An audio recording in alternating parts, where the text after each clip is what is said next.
ombak biru berkilau, dan gunung Rinjani menjulang. Sementara desa-desa tradisional menjaga budaya dan kearifan lokal. Panorama menakjubkan terlihat di mana-mana dengan segudang potensi pariwisatanya. Indonesia, negara kepulauan terbesar di dunia, terbentang dari Sabang hingga Merauke. Kali ini kami berkesempatan mengunjungi Pulau Lombok, bagian dari Nusa Tenggara Barat. Dari sinilah perjalanan Yayasan Abipraya dan PP Muslimat NU dimulai. Turun ke masyarakat, memahami kebutuhan mereka, dan membangun solusi nyata.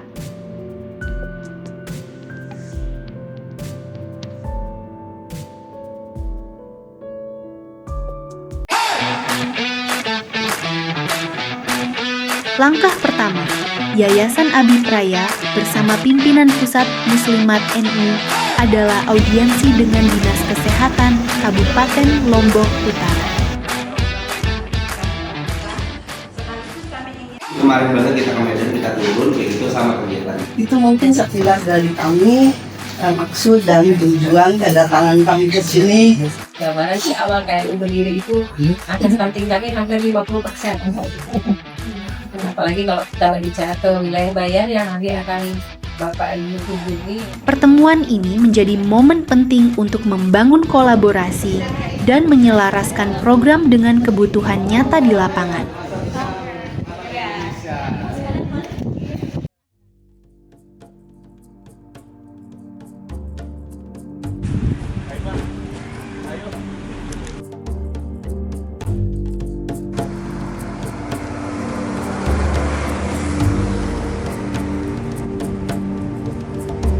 Setelah audiensi, langkah kami berlanjut ke Kecamatan Bayan, sebuah wilayah yang merepresentasikan kehidupan pedesaan di Lombok Utara. Halo. Tinggi badannya itu akan dilihat tiap bulannya. Nanti di situ akan terlihat status gizinya itu dari kondisi kesehatan si anak. Jadi sasaran hari ini memang yang mengalami berat badan di bawah berat badan kurang. Di antara rumah-rumah sederhana, hamparan sawah dan perbukitan, anak-anak bermain riang. Di sini masih terdapat tantangan dalam pemenuhan gizi anak-anak. Karena itu, Yayasan Abipraya bersama PP Muslimat NU hadir untuk mendampingi masyarakat, termasuk memberikan edukasi bahwa susu kental manis bukanlah susu dan tidak dapat dijadikan pengganti ASI, agar orang tua lebih bijak dalam memenuhi kebutuhan gizi buah hati mereka. Ini dari anak-anak. Jadi boleh, nggak salah. Tapi untuk bikin kue, untuk bikin martabak, ya untuk yang lain-lain, untuk bikin kopi susu. Tapi kan kopi susu yang minum orang dewasa kan, karena tidak yang minum bukan anak-anak. Gitu. Jadi boleh atau tidak? Tidak boleh. Tapi yang tidak bolehnya adalah kalau diseduh untuk anak, diseduh, dimasukin botol, diseduh pakai air hangat, diisiin lalu diminum sama anak, itu tidak boleh dibalik. Nah sama tadi, kenapa? Di Desa Bayan, kami juga melakukan kunjungan rumah untuk anak-anak yang terindikasi gizi kurang untuk memahami fakta di lapangan, serta memberi dukungan langsung.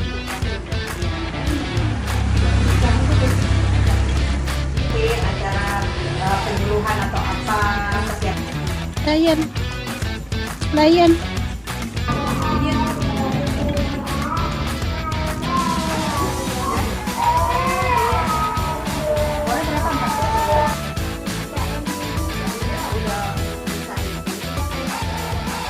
Terima kasih. Terima kasih. Terima kasih ya Ici. Saya dipanggil Elin, saya dari Puskesmas Senaru, udah bertugas kurang lebih 6 tahun. Sebagai apa bidan? Sebagai Bidan desa. Oh, bidan desa. Iya, dari awal penempatan langsung di desa. Oke. tentang kita hari ini bertemu dengan kurang lebih 10 ibu dan balita ya Bu, yang memang sasaran dampingan ya. Dari tadi rata-rata persoalannya adalah karena anak tidak mau makan dan mungkin cara makan yang salah juga gitu. Ibu boleh nggak dikasih gambaran sedikit secara umum itu apa sih faktor yang mempengaruhi?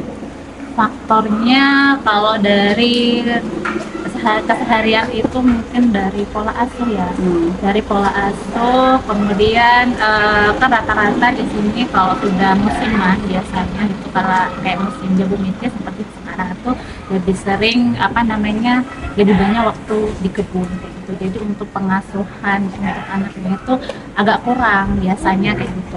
Terkait makanan seperti yang sudah kita dengar tadi itu memang terlalu menuruti kemauan anak yang sebelum dikasih makanan yang real foodnya itu tuh udah dikenyangin dulu sama snack-snacknya. Jadi permasalahan secara umumnya itu memang pemberian makan.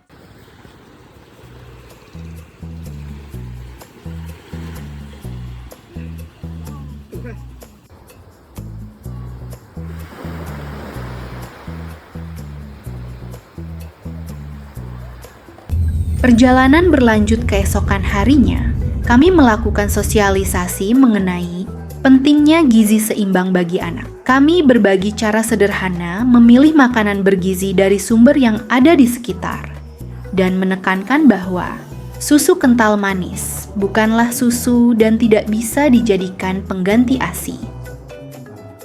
Perjalanan kami di Lombok Utara kemudian ditutup dengan sebuah acara yang syarat makna.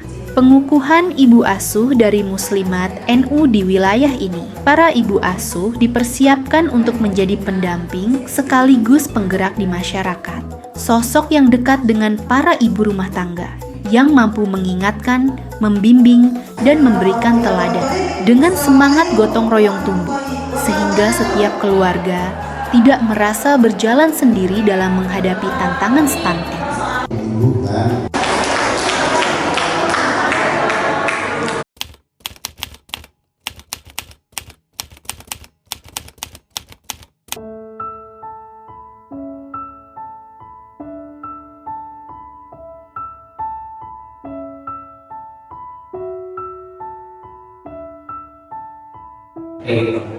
Di sini mungkin ibu juga sudah sadar bahwa tantangan di sini adalah kita bagaimana bisa berkolaborasi antara masyarakat itu sendiri, pemerintah, media, dan juga industri. Nah, di sini harapannya nanti ke depannya kita sih pengen juga nih semua komponen ini akhirnya kita benar-benar seperti itu.